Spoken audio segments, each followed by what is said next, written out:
Hey guys, welcome back to my channel. My name is Alicia. Today I'm going to be talking about oxalate dumping, how I experience the symptoms, and what I do to mitigate the horrible symptoms that sometimes come up through that. So after eating a paleo diet for 14 years, it seems I may have caused myself an oxalate toxicity. I was having well above the high range. I was like in the toxic range of having them for basically every day for 14 years. So it seems to me that this might be the cause of some of my issues. Chronic headaches and a nervous system disorder are the main ones. And I decided to give this animal-based diet a try. So basically all I really did was stop eating vegetables, and I keep eating a little bit of fruit and just a low dose of the oxalate to avoid like really intense dumping symptoms. So it seems that when a lot of people go carnivore, they might experience oxalate dumping. And that happens when you stop taking oxalates into the body. So carnivore diet is a no oxalate diet. So when you remove the oxalates, the body starts detoxing from them. And when it releases the oxalates that may have been stored in various tissues, they say like everything basically, the bones, the joints, the muscles, the fascia, the organs, the glands, the brain, the body will start to release these oxalates, this toxin, and it'll be like loose in the body again. And the body will be like, whoa, and start like flushing it out through various methods. Some of these ways are, like this one's really common, the burning diarrhea.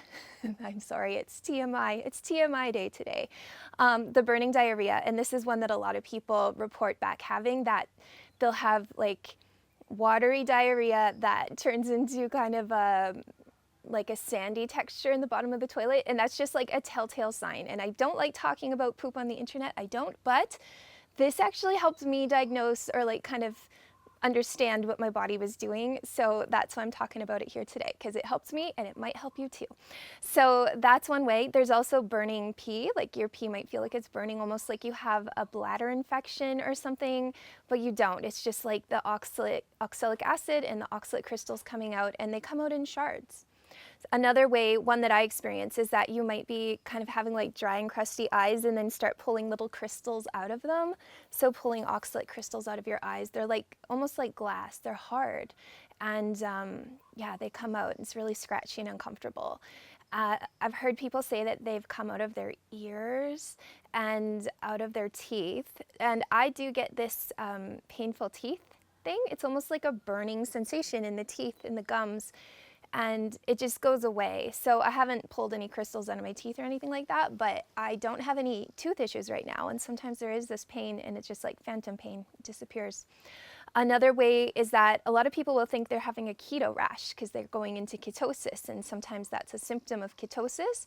And then a few days into the rash, they notice that it's like sharp and it has like little crystals forming, and you can kind of pull them out with tweezers. I've heard only one person talk about this. It was Sue from Carnivore with Sue. Her channel's awesome. She's awesome.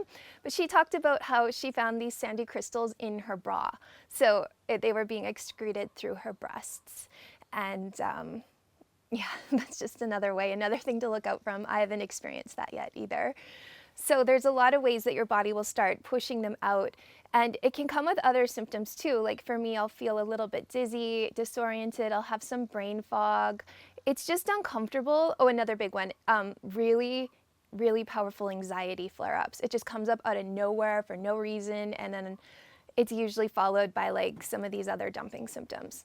So that's how I know what's happening.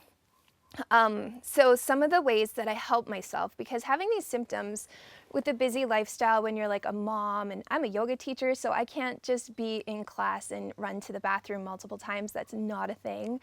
I have to control these symptoms. I have to control the way that my body is excreting everything. So there's a few things that I do that have really helped. So if I feel myself getting dizzy and I'm like, oh no, these things are coming on right now, I will drink a really strong black tea, and that seems to help. That seems to take it down right away, actually. So I'll just brew like 1 or 2 bags in a cup of tea and just start drinking it, sipping on it, and that really helps. There was one day where I needed to go out, and I was having really strong symptoms that day, and I was going out to kind of a swanky theater to see a play, and I I took activated charcoal that day because I really wasn't like trusting what my body was doing. I took just a teaspoon of activated charcoal and some water, and that stopped everything. I felt great. I felt back to normal, and I was able to go out and have a really fun time with my friends and not worry about burning diarrhea.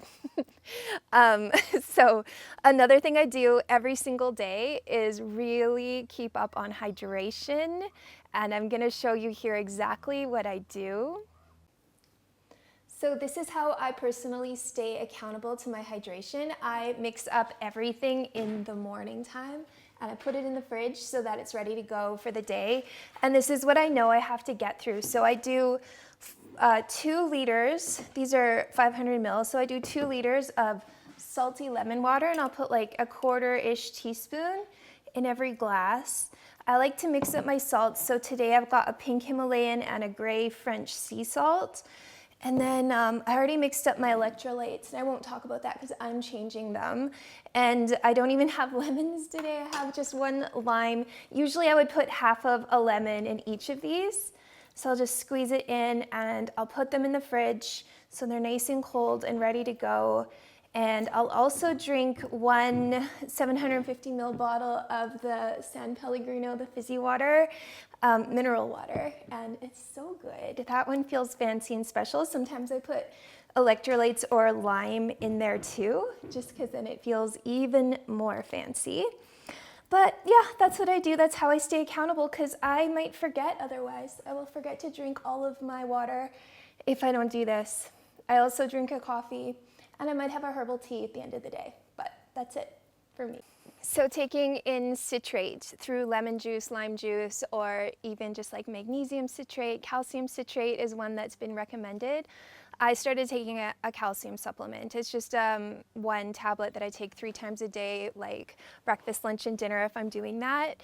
And that's one of the recommendations from Sally K. Norton's book, Toxic Superfoods, which is a brilliant source of information. I highly recommend it. If you think you're going through this, she has so many protocols outlined in the end of that book. It's like amazing. You can listen to her talk on the internet and all the places too. She's amazing. But I find that in the book, she gets really, really into the protocols, and she doesn't really seem to do that a lot in her podcasts and interviews and things like that, so worth it. Another thing I do is try to just support my body with detox in all of the normal ways. So one of the ways I do that is to go in my infrared sauna almost every day, and I just go in and sweat. And I've been trying to find on the internet like if this does help with oxalates at all, and I can't really find anything. All I can really say is that I've been having that like dizziness, brain fog, like all of those disorienting symptoms coming up for me, and then I go into the sauna, and when I come out I feel 100 times better. So that tells me that it does work, because normally if you go into a sauna when you're feeling dizzy and disoriented and the heat and you're sweating, usually it would make your symptoms worse, I think. I've taught hot yoga in hot rooms a lot, and like that has been my experience, that if you're unwell, like maybe, I don't know, I want to say hungover or something like that. If you're just like kind of sick or like dehydrated or not doing well and you go into a sauna, it usually makes you feel worse. So this makes me feel better, and that makes me think that yes, it is working. Another thing you might try is replacing your minerals, and this is what I do too. I take a magnesium supplement, a zinc supplement. I'm taking a lot of electrolytes. I just ordered some of the Element. I haven't tried it yet, so I'll report back on that. I'm excited. I'm just trading out the ones that I usually use. I take electrolyte tablets too. It's just easier than remembering to put powder into my drinks all the time, although it is fun to drink those drinks with flavors, especially on carnivore. There's not like a lot of flavors on carnivore sometimes, so it is nice to have electrolytes that are fun. But I take a tablet, and it's just easier to remember. I take that 3 times a day as well. So another way I like to support my body in detox is through lymphatic support. Ways I do that is through dry brushing. It takes 5 minutes. I actually do it right when I get into my sauna to kind of streamline the process. So it's just like brushing backwards from like the feet up to the hips, the hands into the shoulders, the belly in a clockwise rotation, and yeah, the neck comes down. Basically, you brush towards the heart, and that just helps the lymphatic system flow better so it can go to the heart. Another way I do that is through body oiling, and I love body oiling. I usually do it in the nighttime before bed. So same thing, just like your whole body with a beautiful oil that you might have. and you'll just kind of, start at the extremities and go towards the heart. It's really simple. It's great for the lymphatic. It calms me down. You can add essential oils into the mix that are just like calming before bedtime. So that's a beautiful practice. I really like to practice deep breathing as well. And breathing is a really powerful way that we detox normally. But I think with the deep breathing, it also adds this element of telling the body that it's in a safe place, like informing the body that it's okay. And maybe we live up here with our busy society and having like really short, quick breaths. So sometimes it's hard to remember, and you have to force yourself to breathe into the belly so that you can feel your belly move. And this will help you to drop into a parasympathetic nervous system state rather than sympathetic. So like fall into rest and digest rather than in this fight, flight, freeze, fawn situation that a lot of us operate in day to day. So when the body feels safe, it comes into a state where it's more prone to healing and to releasing. So I feel like the detox also comes in when the body feels safe to let go. And having a breathing practice is really powerful. And it's not difficult. It's just literally close your eyes for 3 minutes a day and take as few breaths as you can in that time. And you'll notice that maybe in the first few times you're breathing like 10 to 15 times in 3 minutes. And if you make it a practice, you'll go down to like 5 or 6 breaths in 3 minutes, and it really calms you down. So that's really powerful. Another way is just through moving. So moving your body just helps with detox through sweat, through moving the lymphatic, through getting circulation going. It just really is powerful in helping everything. I do a lot of walking. I have a really high energy dog that I have to walk twice a day.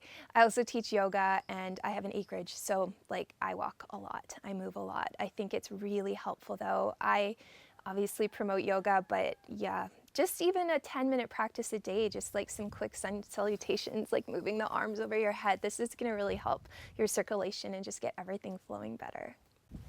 So the final way that I help my body with this detox is by slowing it down. And so I mentioned in the beginning, I still take in a little bit of oxalates with my diet. So I usually wait to the end of the day if I'm having berries. It's this thing like, when you have a sweet tasting breakfast, you might crave carbs and sweet things like all day long.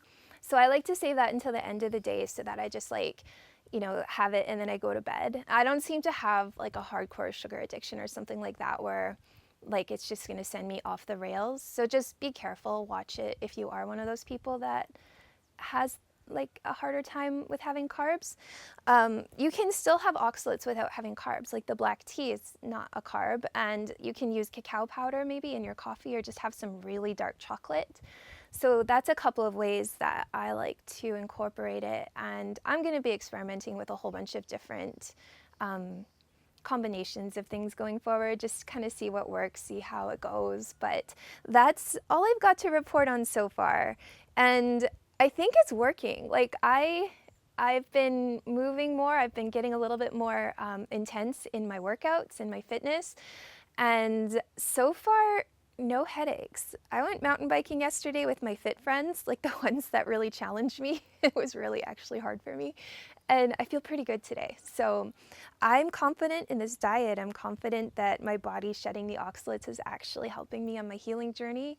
And I really hope that if you go down this path that you find success too. So if anybody has anything to share in the comments, helping each other out with this information is really powerful, I think. I've learned so much just from comment sections on videos. I don't know if anybody else is like me and reads them, but I really like that anecdotal evidence, the comments. It's brilliant. But thank you guys so much for being here. Thank you for all the encouragement in the last video too. I'm really grateful. I'll see you next time. Bye.